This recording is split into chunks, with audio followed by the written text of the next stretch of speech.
Giedrė Kazlauskaitė, Kristaus kapas. Čia nėra Kristaus molekulių ir nebus. Bėgs našlaitis, kaip per nuodėgulius į kapus. Ten nebus kam užkasti jo mamos. Veltui slankios katė bubastė jų namuos. Žmonės šliaužios tamsiais koridoriais po žvake, šildys kojas į kalvės vidurius valake. Kristus skęsta guminėje valtyje, netolies. Jo liemenę išplauna baltyje iš pilies. Kristaus kūną tepa aliejumi. Ne ten. Kūną pakeitėm, kraują išliejome, tik gyvenk. Bus laisva kada nors ir Rusija. Ne dabar. Šneka vėl apie kapo Rusiją, bar. Tuščia. Kristus čia nepalaidotas. Jo nėra. Groja hipis Jeruzalės laiptuose gitara.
Aš kiekvieną dieną galvoju apie Dievą.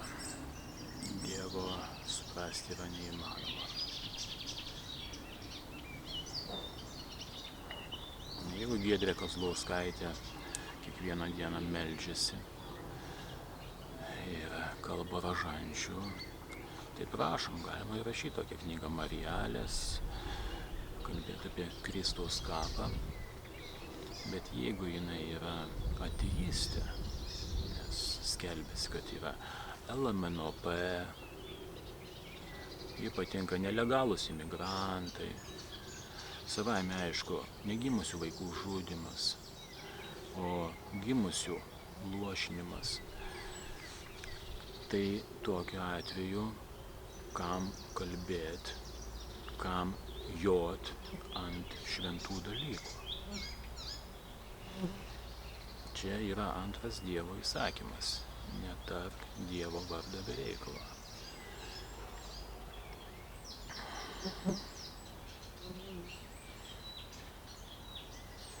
Nesakau, kad čia iš karto užsitraukia pragaro bausmę, bet arti to gyvenimas taip ir eina nepastebimai.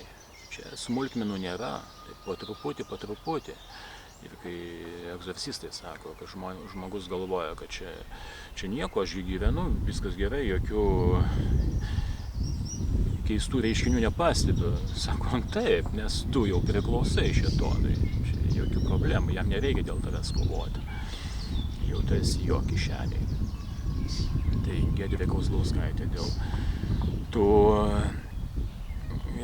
beverčių prizų, kurios, kaip sakant, teikia visi savi. Na gerai, tenais, aišku, piniginiai prizai yra, ir čia yra visa mafija, kaip sakant, kažkam reikia išsidalintą paramą. Tai savaime, aišku,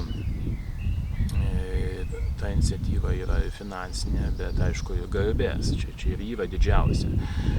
Kai aš skaitau dabar Donaldo Kajoko dienoraščius, vienintelį įdomi man knyga, tiesą sakant, tegu nesupyksta jisai, nes aš nesuprantu poezijos jo. Tai tenais ir pasakoja, jisai ten nuo 79 rašo, tai labai įdomu, aš pas 81 gimimo. Kaip žmonės, bent pavardę, bent vieną eilėraštį, kad įdėtų į leidinį. Tiek yra, jiem nesvarbu. Bent pamatyti savo pavardę žurnale. Didžiausias pasiekimas. Tai tas pats ir šiais laikais. Visos šitos vargšės mergaitės 35 metų su savo 5 poezijos knyga ir su šuniuku. Ir su kokiu nors lepšiu, net vyro neturi jokio, bet tenas, jeigu jis turi, tai ne vyra. Jos galvoja, kad čia yra kažkoks pasiekimas. Čia yra absoliutus niekas.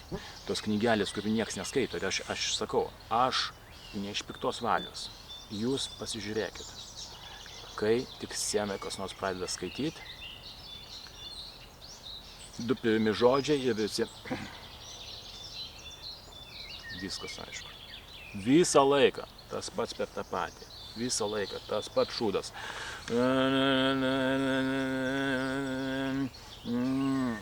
Šūdas. Niekam nieks šitas neįdomu. Aš, pavyzdžiui, nesu Sigito Parulskio gerbėjas, bet knyginė prisėdu, įdomu, ką tu čia pasakysi, įdomu. Prikaustai, tai yra įdomu. O iš tikrųjų, tai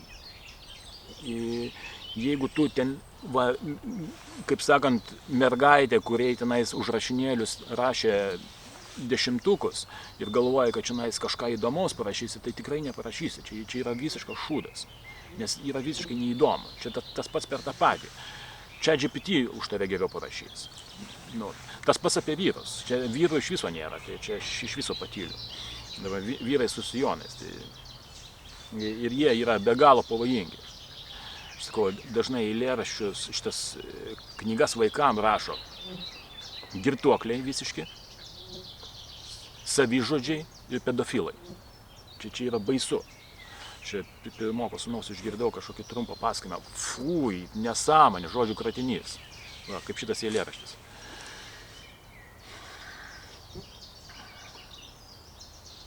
Čia yra mafija. Ir baisu tą pripažinti, bet aš esu outsideris, aš visiškas outsideris. Vieną eilėraštį esu įdėjęs čia YouTube'ą. Galite paklausyti. Šiaip ne eilėraštis, iš tikrųjų, aš tik pavadinau, kad eilėraštis. Aš į šitą žiūriu iš šalies. Man įdomu, nes aš sakau, aš prieš 20 metų kažką atrodo laimėjau. Taip netyčia įlindau. Bet kaip buvo? Prieš 2 metus prieš tai aš buvau ir stebėjau ir aš savo pasakiau, aš čia ateisiu ir parodysiu jiems tai, ko jie nėra matę ir girdėję. Ir man tai pavyko. Ne iškart kitais metais, bet dar kitais. Ir aš visiems ir visom linkiu. Jeigu tu savo kūrinį, kaip parašai, neverki arba nežvengi, tai tu parašai šūdą paskutinį. O kitas momentas, jeigu tu tai darai dėl kažkokios šūdnos garbės, tai atsimink, čia yra geriausias kelias į pragarą. Čia viskas yra šūdas. Aš sakau, kodėl aš, pavyzdžiui, esu techninis vertėjas, jau 20 metų.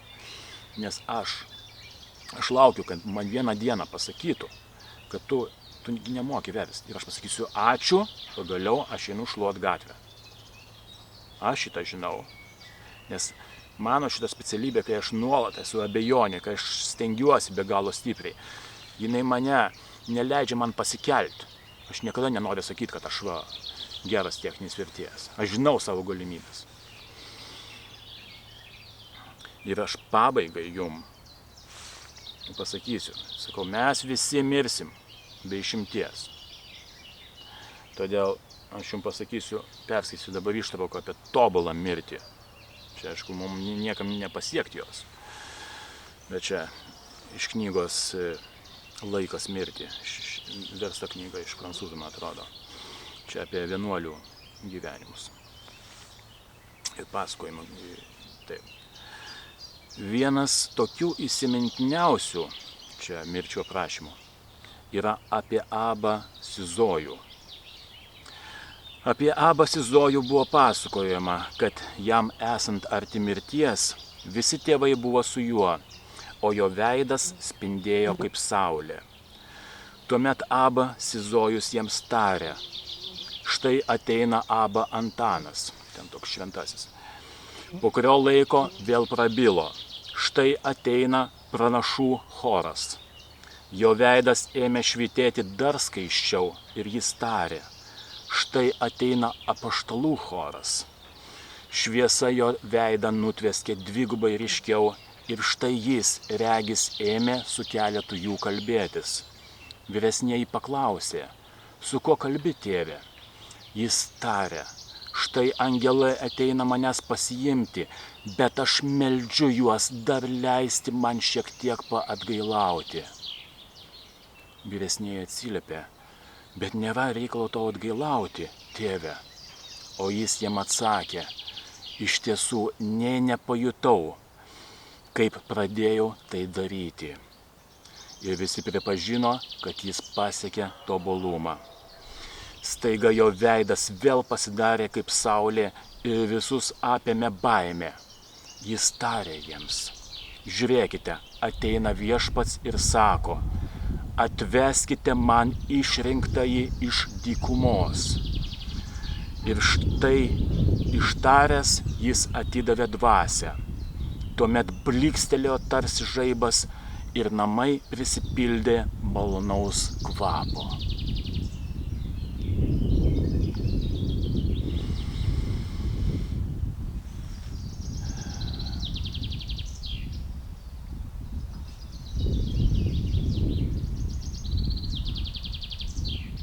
Aš nesu jūsų priešas ir tikiuosi mes susitiksim bažnyčioje. Ir aišku, danguj.